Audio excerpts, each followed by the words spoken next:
औपचारिक संदेश वाहन। तो इसका अभिप्राय संगठन के अंदर उस संदेश वाहन से है जिसकी आधिकारिक स्वीकृति प्राप्त होती है।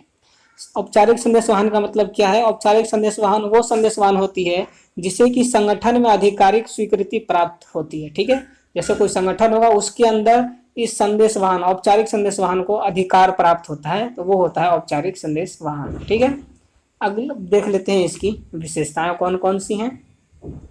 तो सबसे पहला है लिखित व मौखिक। अब जो ये औपचारिक संदेश वाहन होता है ये लिखित और मौखिक दोनों हो सकता है। ठीक है, औपचारिक संदेश वाहन लिखित और मौखिक दोनों प्रकार का हो सकता है। लिखित का मतलब लिखने वाला और मौखिक का मतलब मुंह से बोलने वाला। ठीक है, अगला है औपचारिक संबंध।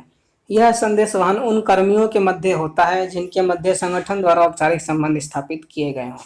ठीक है, अब जो औपचारिक संदेश वाहन होता है वो उन कर्मचारियों के बीच में होता है जिनमें संगठन ने औपचारिक संबंध स्थापित कर रखा है। ठीक है, अगला है निश्चित पद। संदेश वाहन को संदेश को एक से दूसरे व्यक्ति तक एक निर्धारित मार्ग पार करके जाना होता है। अब जो औपचारिक संदेश वाहन होता है, अगर इसमें आपको संदेश भेजना है किसी के पास, तो आप भेजना चाहते हो और जिसको भेजना चाहते हो उनके बीच में बहुत सारी स्टेप्स होती हैं, कुछ इसके निर्धारित मार्ग होते हैं, उसको उसी मार्ग से होकर जाना पड़ता है। जैसे कि आप मान लीजिए कर्मचारी हैं और आपको अपना जो संदेश है वो आपको उच्च स्तर तक पहुंचाना है, तो आप सीधे उच्च स्तर तक नहीं पहुंचा सकते। क्यों नहीं पहुंचा सकते? क्योंकि उसका एक निर्धारित मार्ग है। आप जो अपने निचले स्तर को पहुंचाएंगे, निचला स्तर वाला मध्य स्तर को पहुंचाएगा और मध्य स्तर से उच्च स्तर तक पहुंचेगा। तो ये कुछ निर्धारित मार्ग होते हैं इनके, उनके अनुसार ही इसमें औपचारिक संदेश वाहन में संदेश भेजा जाता है या संदेश वाहन होता है। ठीक है, अगला है संगठनात्मक संदेश। इस श्रृंखला में केवल संगठन से संबंधित सूचनाएं ही प्रेषित होती हैं। अब जो औपचारिक संदेश वाहन है इसमें केवल संगठन, जो भी संगठन है उस संगठन से ही संबंधित सूचनाओं को संदेश वाहन या प्रेषित किया जा सकता है। ठीक है, इसमें आपका व्यक्तिगत सूचनाओं का इसमें कोई भी प्रेषित नहीं किया जा सकता, नहीं हो सकती। ठीक है, अगला है जानबूझकर किया गया प्रयत्न। संदेश वाहन की यह श्रृंखला स्वयं स्थापित नहीं होती, इसे संगठन के उद्देश्य अनुसार स्थापित किया जाता है।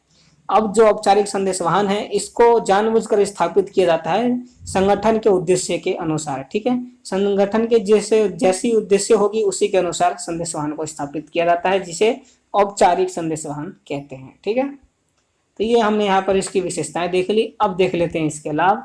ठीक है, तो पहला है अधिकारियों के पद की गरिमा की सुरक्षा। अब जो इसमें अधिकारी होते हैं उनके पद की गरिमा बनी रहती है, सुरक्षित रहती है। अगला है स्पष्ट व प्रभावपूर्ण संदेश वाहन। तो आपको याद होगा कि आपने पहले चैप्टर में प्रभावपूर्ण और कुशलता में डिफरेंस पढ़े थे। तो प्रभावपूर्ण का मतलब क्या था? वहां पर समय पर, कोई भी कार्य हो समय पर हो, तो वही है यहाँ पर। ठीक है, जो औपचारिक संदेश वाहन होता है वो स्पष्ट और प्रभावपूर्ण यानी कि अच्छे से और समय पर पूरा होता है। ठीक है, अगला है सूचनाओं का व्यवस्थित प्रवाह।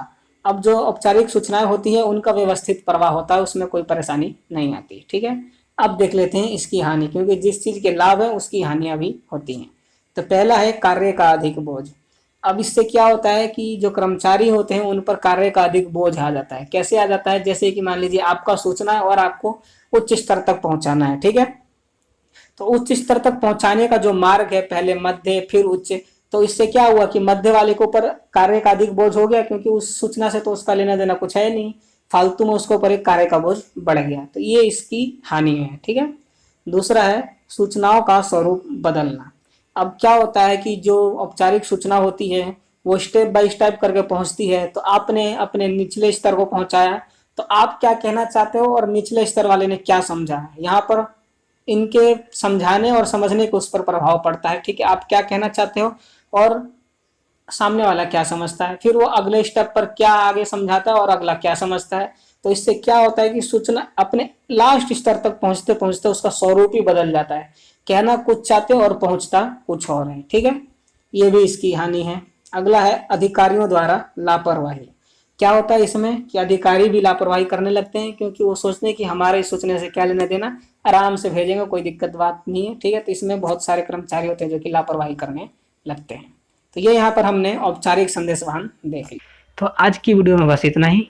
अगर आप हमारे चैनल से जुड़े रहना चाहते हैं तो हमारे चैनल को सब्सक्राइब कर लें, बेल आइकन को प्रेस कर लें, ताकि जब भी मैं वीडियो को अपलोड किया करूं तो उसका नोटिफिकेशन आप तक पहुंच सके। और कमेंट करके बताएं कि क्या प्रॉब्लम आ रही है, जो मैं समझा रहा हूँ वो समझ में आ रही है कि नहीं आ रही, ताकि मैं आपको और आगे से अच्छे से समझाने की कोशिश कर सकूं। और अपने दोस्तों के साथ शेयर जरूर करें ताकि वो भी बिजनेस स्टडी को हिंदी में पढ़ सके। ठीक है, और अंत में एक लाइक जरूर करना, वीडियो अच्छी लगी हो, समझ में आई हो तो।